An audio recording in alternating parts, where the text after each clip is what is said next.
क्या हुआ आपके साथ?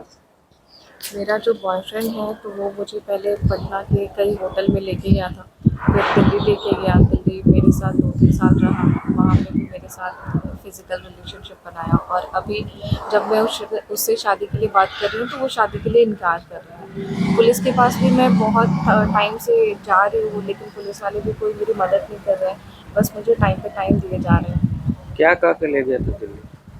कि शादी का झूठा झांसा देकर के शादी करूँगी तुमसे। तो अब क्या करे वो? अब वो शादी से इनकार कर रहा है। क्यों इनकार करे? कह रहा है कि मैं तुमसे शादी नहीं करूँगा। अब इनकार करने की वजह मुझे नहीं पता उसकी। अभी कहाँ पे आई हैं, क्या गुहार लगा है?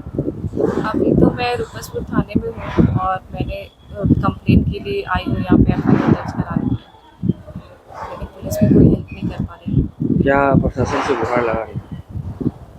न्याय की गुहार लगा रही हूँ, जिसमें कि मतलब उसको सज़ा मिले, या फिर जो भी उसने मेरे साथ गलत चीज़ें की है, शादी का जो झूठा वादा किया उसने मुझसे, तो उन सारी चीज़ों की वजह से।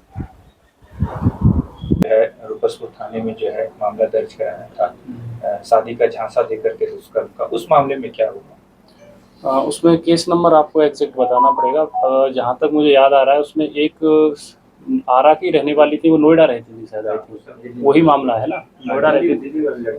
हाँ, वही मामला है। तो नोएडा रहती, तो उसमें केस ट्रू हो गया है। उसमें एविडेंस मिले हैं और जो पीड़िता हैं और उनके फेवर में उस व्यक्ति की अरेस्टिंग होगी।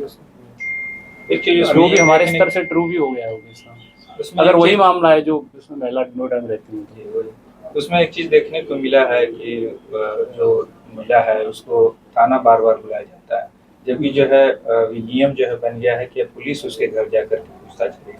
नहीं, थाना के स्तर से उन्हें कभी नहीं बुलाया जाएगा। बिल्कुल ही जो पुलिस है हमारे स्तर से, महिला जो वीमेन फ्रेंडली जो होता है उसका पूरा पालन किया जाता है। लेकिन कभी कभी एविडेंस आपको लेने हैं, साथ ही साथ अगर रिकॉर्ड पे कोई चीज़ लानी है तो उसके लिए पत्राचार किया जाता है। तो आप पत्र के माध्यम से भेज दीजिए, नहीं आयु जनरली आप वो जहाँ उसकी जगह होती है वहाँ भी आ जाता है। तो उस केस में ऐसा कुछ नहीं हुआ कि उनको बार बार थाने बुलाया गया। उसमें हमारी विशेषकर ऐसे जो केस होते हैं उस पर एसडीपीओ की नज़र होती है उन्होंने। हाँ, उसमें मुझे अच्छे से याद है कि कुछ एविडेंस वो बोल रही थी कि हम कोर्ट में देना चाहेंगे उनको, तो वो लोग कोर्ट में पुलिस को नहीं देना चाह रही थी, लेकिन बाद में उसमें आई थी, उन्होंने उनको पुलिस को सबमिट कर दी। वो केस ट्रू है। दाई वाला मामले में क्या होगा कुछ?